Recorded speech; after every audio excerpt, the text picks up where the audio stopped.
따라하시겠습니다. 은혜 받은 하나님의 일꾼.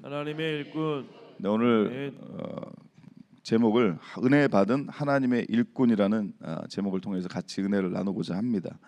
먼저 하나님의 일꾼이란 말을 쓰기 전에 1절에서 보면 하나님과 함께하는 자라는 아주 중요한 단서가 나오고 있습니다. 하나님과 함께 일하는 자는 이곳에 앉아 계신 저와 여러분인 줄로 믿습니다. 보통 일꾼이 아니죠. 특별한 일꾼입니다. 바로 하나님께서 당신의 구원 사역을 위해서 그 구원의 때 우리를 당신의 동반자로 함께 일하는 자로 저희를 부르시고 선택하신 건 줄로 믿습니다. 하나님께서 이 세상과 자신을 화해시키시기 위해서 그 위대한 구속 사업의 동반자로 또 함께하는 자로 부르신 것 영광인 줄로 믿습니다. 다른 일이 아닙니다. 하나님의 동반자, 함께 일하는 자. 저와 여러분은 하나님과 함께하는 자. 그래서 하나님의 그 일을 일꾼이 되어서 그 일을 이루기 위해선 전제 조건 은혜 받아야 되는 줄로 믿습니다. 은혜 없이는 저희는 정말 살아갈 수 없습니다. 제가 드렸던 찬양처럼 정말 주 없이 살 수 없으십니까? 누구 없이는 못 살아도 주님 없이는 살 수 없죠. 정말 주님이 우리와 함께 하시는 것이 또 너무나 감사이고 그 자체가 은혜이고 오늘 이 새벽에 또 주의 몸된 전에 이렇게 나와서 예배 드리시는 것도 이것도 은혜인 줄로 믿습니다. 자, 그러면 은혜 받은 하나님의 일꾼은 어떠해야 되는가? 짧게 세 가지로 말씀을 전하겠습니다. 첫 번째로 한번 따라하십니다. 매일 은혜 충만하자. 날마다 매일매일 은혜 충만해야 되는 거죠.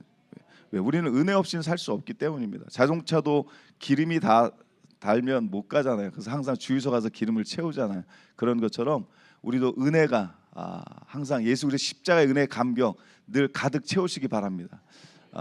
주유소 가서 이렇게 기름을 세상 표현입니다만 만땅으로 채울 때가 참 좋은 것 같아요. 옛날에는 이제 사람이 있으니까 뭐 기름 가득 만땅이요 이랬는데 지금 이제 거의 셀프 주유소가 많이 있는 것 같습니다. 오늘도 하나님의 은혜 만땅으로 채우시길 주님의 이름으로 축복합니다. 우리 옆에 앞뒤 이렇게 한번 선포하세요. 은혜 만땅으로 채우십시오.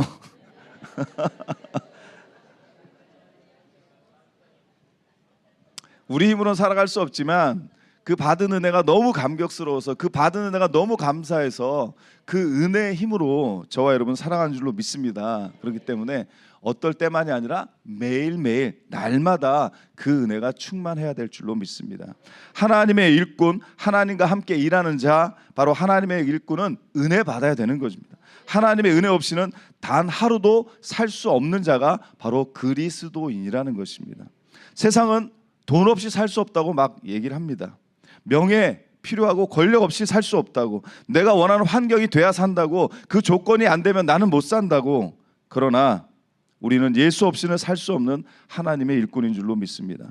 다시 말씀드리지만 우리를 하나님의 일꾼으로 부르신 것은 영광인 줄로 믿습니다. 오늘 본문 1절로 2절 말씀을 같이 한번 천천히 다시 한번 읽겠습니다. 시작. 우리가 하나님과 함께 일하는 자로서 너희를 권하노니 하나님의 은혜를 헛되이 받지 말라. 이르시되 내가 은혜 베풀 때 너희에게 듣고 구원의 날에 너를 도왔다 하셨으니 보라 지금은 은혜 받을 만한 때요 보라 지금은 구원의 날이로다. 아멘. 이처럼 하나님은 우리에게 구원의 큰 은혜를 베푸셨습니다. 이 모든 것이 하나님이 베푸신 구원의 은혜인 줄로 믿습니다. 오늘 하루를 우리에게 허락하신 것도 은혜인 것이고, 이 새벽 제단에 나온 것도 은혜인 것이고, 내 삶의 많은 기도의 제목이 여전히 많은 것도 은혜인 것이고, 오늘 내가 살아있음에 감사함도 은혜인 줄로 믿습니다. 오늘도 나와 함께 하시는 주님이 나와 함께 계셔서 든든한 것도 은혜인 줄로 믿습니다. 이 모든 것이 은혜입니다. 그런데 우리는 종종 마치 은혜 받지 않은 자처럼 살아갈 때가 있다는 거죠. 어떤 나의 행위, 어떤 나의 노력, 나 자신의 선행을 근거로 해서 야 내가 이 정도 했으면, 내가 이렇게 살았으면 하나님께서, 예수님께서 뭔가는 해주셔야 되는 거 아닌가.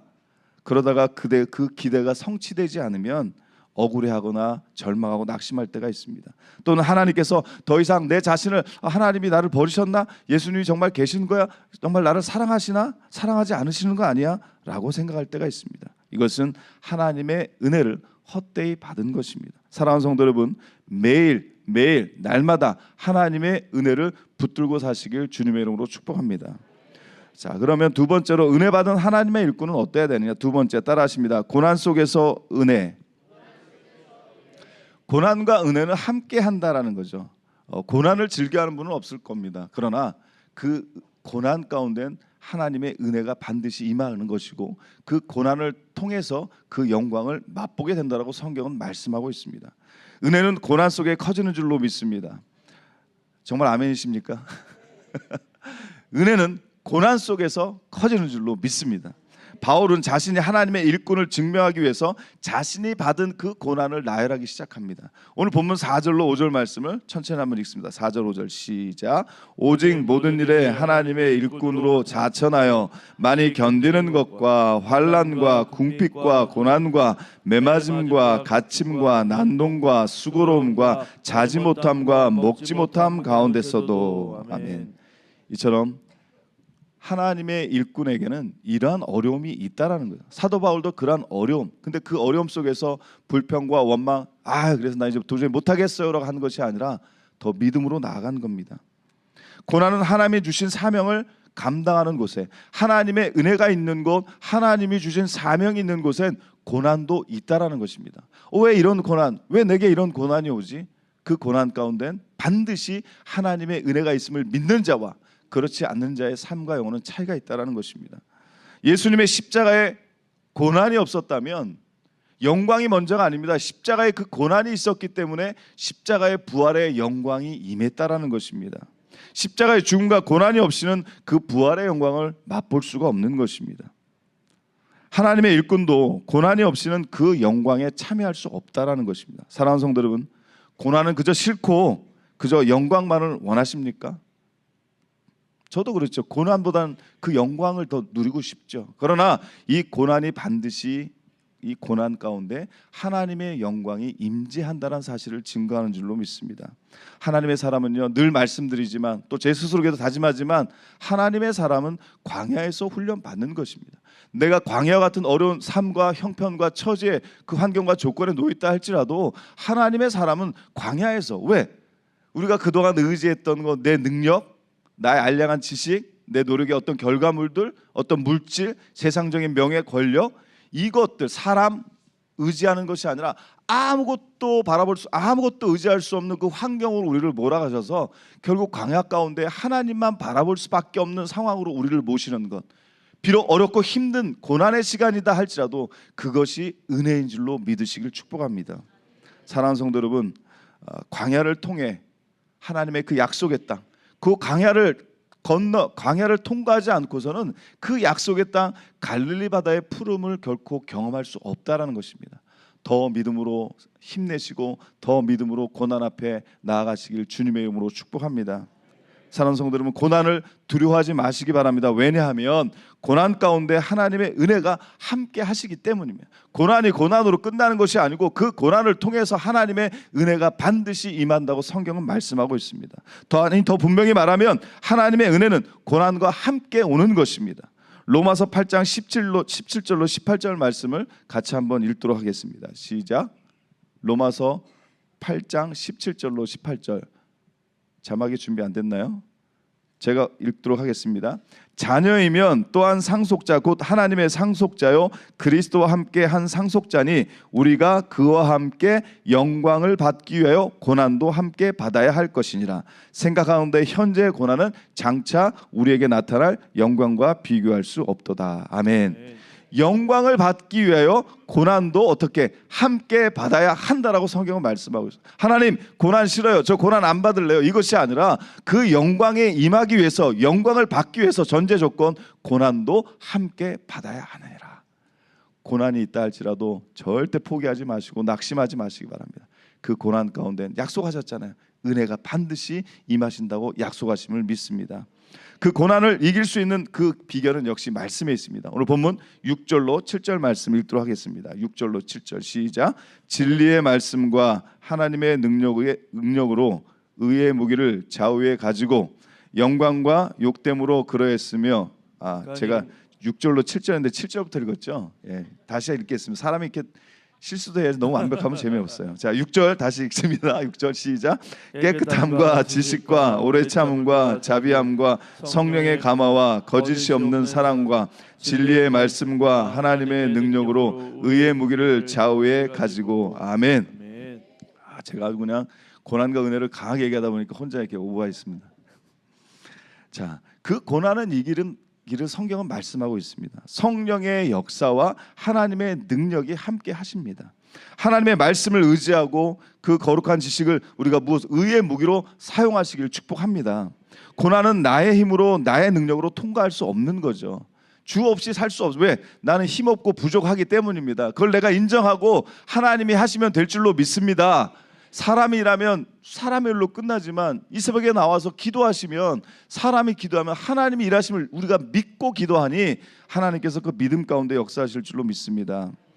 나의 힘이 아니라 하나님의 능력으로 그 광야 같은 고난을 통과할 수 있으니 그래서 감사한 줄로 믿습니다.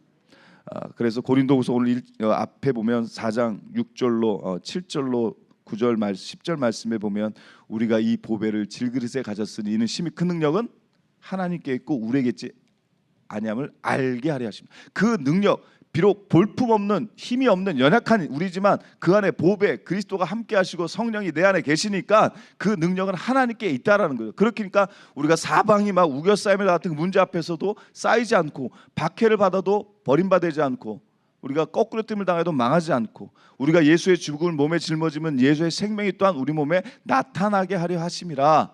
이것을 우리가 믿고 나가면 그 하나님께서 믿음 가운데 역사하실 줄로 믿습니다. 그 고난 때문에 더 오래 참으며 그 고난 때문에 더 자비함으로 하나님의 능력으로 고난 속에 담긴 하나님의 은혜를 누리시길 축복합니다. 끝으로 세 번째 따라하십니다. 하나님의 일꾼의 역설. 땅속 깊숙이 뿌리를 내리고 있는 나무는요 가지나 줄기를 잘라도 죽지 않고 또다시 그곳에 새싹을 틔우게 됩니다. 혹시 그 밑둥에 큰 상처를 받더라도 곧 죽을 것 같아 보이더라도 또다시 그곳에 새싹이 돋아납니다. 바로 이것이 생명의 역설, 파라독스라고 하죠. 오늘 본문은 바울은 그렇게 보이지만 실제로는 그렇지 않는 자들에 대해 증거하고 있는 것입니다. 그것이 바로 그리스도인 된 저와 여러분 하나님의 일꾼의 역설이라는 것입니다. 그 중심에는 하나님의 은혜가 충만하기 때문입니다. 바울은 복음 전파 사역 때문에 자신이 세상 사람들에게 이렇게 비춰졌는지를 역설적으로 설명하고 있습니다. 바울 자신의 정체성, 바로 오늘 그리스도인 된 우리의 정체성인 줄로 믿습니다. 오늘 본문 8절로 10절까지 끝으로 한번 같이 읽습니다. 8절로 10절 시작. 영광과 욕됨으로 그러했으며 악한 이름과 아름다운 이름으로 그러했느니라. 우리는 속이는 자 같으나 참되고 무명한 자 같으나 유명한 자요 죽은 자 같으나 보라 우리가 살아있고 징계받는 자 같으나 죽임을 당하지 아니하고 근심하는 자 같으나 항상 기뻐하고 가난한 자 같으나 많은 사람을 부유하게 하고 아무것도 없는 자 같으나 모든 것을 가진 자로다. 아멘. 이 말씀을 잊지 마시기를 축복합니다. 우리의 정체성 그리스도인 하나님의 일꾼의 역설적인 거죠. 7가지가 말합니다. 첫째 따라합니다. 우리는 속이는 자 같으나 참되고 우리가 복음, 생명의 복음을 저희가 하나님의 일꾼으로서 반드시 전해야 되는 사명이 있는데 그것을 전할 때 불신자들은 그것이 거짓말처럼 하는 자 같이 보이지만 그러나 그것이 거짓이 아니라 참되다는 것입니다. 둘째 따라하십니다. 무명한 자 같으나 유명한 자요.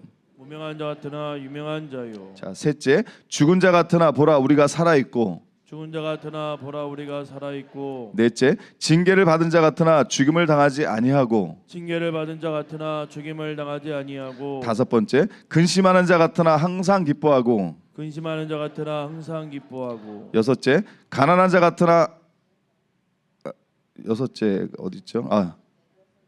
일곱째 끝에 거 보겠습니다. 영적 의미에서 아무것도 없는 자 같으나 모든 것을 가진 자로다. 아무것도 없는 자 같으나 모든 것을 가진 자로다. 네, 아멘. 가난한 자 같으나 항상 기뻐하고 근심하는 자 같으나 항상 기뻐하고 이 7가지 그럴 것 같지는 않지만 우리는 그러한 자라는 것을 말씀하고 있는 줄로 믿으시길 축복합니다. 이처럼 바울처럼 우리도 역설적인 상황에 처해 있습니다. 주님은 우리를 하나님의 일꾼으로 부르셨습니다. 고난과 영광에 참여하게 하신 것이라는 거죠. 그래서 우리는 하나님 나라에서 언제나 유명한 자인 것을 믿습니다. 그렇기 때문에 우리가 항상 기뻐하고 항상 감사하는 것이죠. 도대체 이렇게 큰 은혜를 받은 자가 어떻게 기뻐하지 아니할 수고 어떻게 즐거워하지 아니할고 어떻게 감사하지 아니할 수 있겠습니까? 우리가 가진 생명의 복음으로 많은 사람을 부여하게 하니 얼마나 영광스럽습니까? 그래서 우리는 모든 것을 가진 자인 줄로 믿습니다. 이것을 믿으시길 축복합니다. 오늘의 말씀 마치겠습니다. 기독교와 다른 종교의 차이가 있다고 한다면 단 한 단어로 표현한다면 은혜인 줄로 믿습니다. 그 은혜, 오늘 본문 1절에서 하나님의 은혜를 헛되이 받지 말라고 하신 말씀을 기억하며 살아가시길 축복합니다. 은혜 받은 자는 그 은혜를 전하며 살아가는 것입니다. 또한 은혜로 기쁨과 영광을 누리며 살아가는 것입니다. 어떤 고난도 은혜 받는 자를 막을 수 없습니다. 사랑하는 성도 여러분, 날마다 매일매일 은혜 받는 하나님의 일꾼으로 살아가시길 주님의 이름으로 축복합니다.